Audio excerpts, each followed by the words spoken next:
According to the Poor Man's Catechism, pleasure exercises a dreadful tyranny over a man's soul. Almost all are led by it. And this means all sorts of pleasures, not just sexual pleasures. The saints caution sensual pleasures of all sorts and all kinds, and this includes hobbies. St. John of the Cross says, "It is supreme ignorance for the soul to think that it will be able to pass through this high state of union with God if it doesn't first void the desire of all things, natural and supernatural." And yes, hobbies come under the category of all things. Interestingly, St. John of the Cross was condemned in his own time for this particular statement. Scripture says, "Every one of you that does not renounce all that he possesses cannot be my disciple." Of this verse, St. John says, "The doctrine that the Son of God came to teach was contempt of all things, whereby a man might receive as a reward the Spirit of God in himself. For as long as the soul rejects not all things, it doesn't have capacity to receive the Spirit of God in pure transformation." Do hobbies come under the category of all things? Yes, of course they do. St. John added, "Oh, did spiritual persons but know how much good and what great abundance of spirit they lose when they don't seek to raise up their desires above childish things, and how in this simple spiritual food they would find the sweetness of all things if they didn't desire to taste those other things."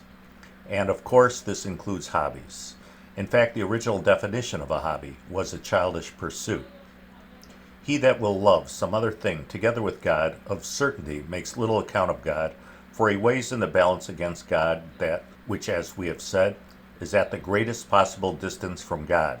St. John adds, "When the will of a man loves one thing, he prizes it more than any other.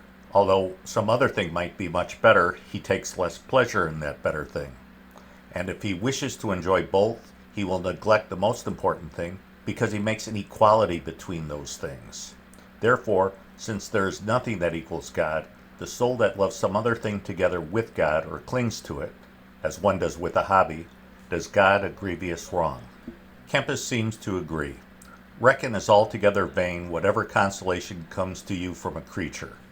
The soul that loves God looks not to anything that is beneath God."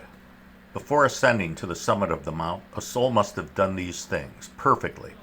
First, it must cast away all strange gods, namely, all strange affections and attachments such as hobbies.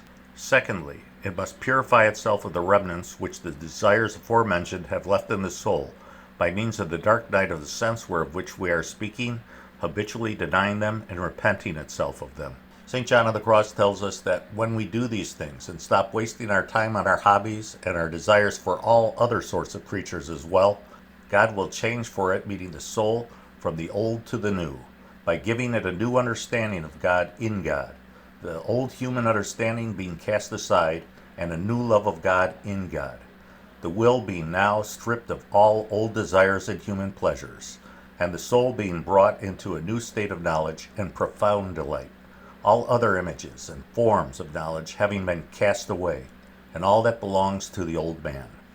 Well, I hope you enjoyed this video. I'll be back again within a week with another one, but in the meantime, please check out my Facebook page and my Twitter page. Every day I post additional content that you won't find on this YouTube channel, and also, please pray for the church. Tired old ladies kissing dogs. I hate the human love of that stinking butt.